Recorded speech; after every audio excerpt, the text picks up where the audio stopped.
Guys, oh my gosh, nag-second date mi karon and then namin sa Japanese restaurant. Hindi ko makatuwa kung camera kung naa siya, guys. Kaya siya kabalo nga TikTok ko.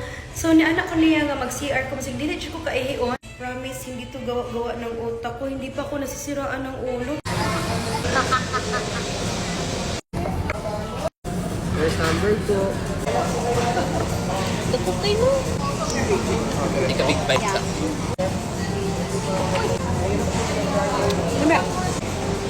Round. Give me the radish. Or are you supposed to add this? Like,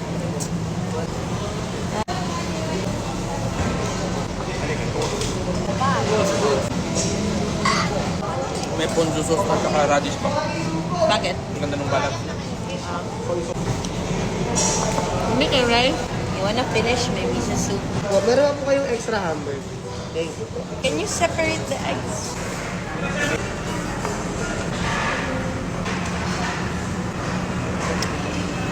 Busog na ko eh.